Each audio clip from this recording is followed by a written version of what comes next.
I once worked with a startup where the founder had come up with an idea for a new business. And this idea was born out of his own frustration. It's a problem that had come up in his own business over and over and over again. And so he felt this so strongly that he decided to hire a designer and a developer, and they basically went away into a cave for 6 months to build the product vision that he had in his head. 6 months later, they were ready to launch the product, at least the initial version of the product. And so they had the designer build a landing page, they put it out, and then they came to me and asked, how do we get traffic for this landing page? Here's what I've learned after working with startups for years and years and years. You want to build your landing page first before you do anything else. And there's a lot of reasons for this, but the biggest is it's going to help you figure out 3 things. And so that's what I'm going to talk about today. I have 3 ingredients that make up a good landing page, and they're not what you think. I just tweeted this and got a ton of responses. I think I'm up to 20. I'm going to go through some of these examples, showing you how I would find traffic for these landing pages. But without these 3 ingredients, it's not worth pursuing. So here are the 3 ingredients you'll need for your landing page to succeed. Number 1, an audience worth pursuing. Here's what I mean by this. You, as the founder, have a goal for this landing page. It's probably to sell a product or a service. If the group you're targeting doesn't buy products or services, they're probably not a good target market. And you should find a different group before you do anything else.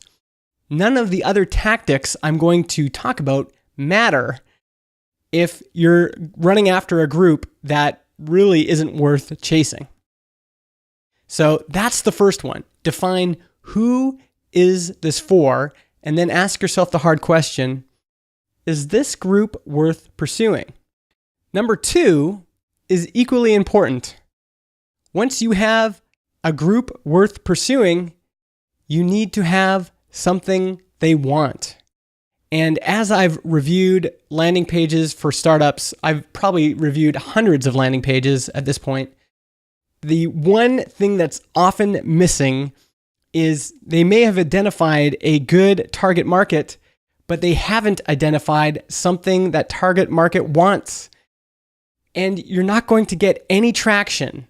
There's going to be no traffic and no conversion if you're not offering something compelling, something that makes them say, yes, I'm going to click on this search result in Google. Something that's going to make them say, yes, I'm going to check this thing out I saw on Product Hunt. And then when they get to the page, your offer has to keep them going all the way to whatever conversion event you want them to complete, whether that's giving you an email address or paying you money.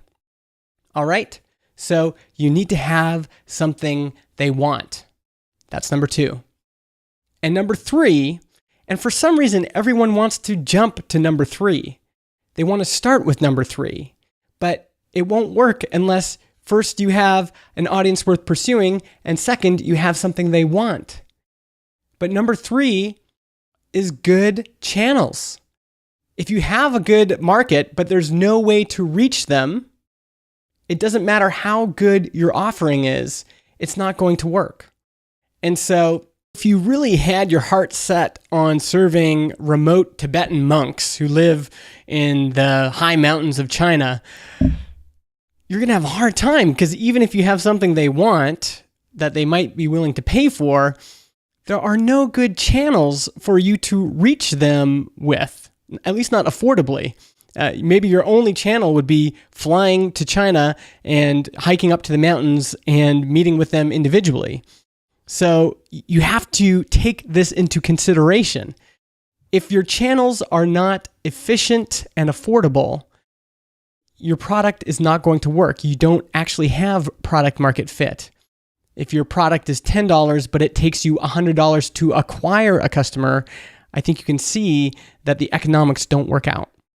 So you need these three things. You need an audience worth pursuing, you have to have something they want, and then you need good channels in order to reach them with your message. All right, in the next videos, we're going to get into some examples. I'm going to do some case studies on some real landing pages and how I would get traffic for those landing pages.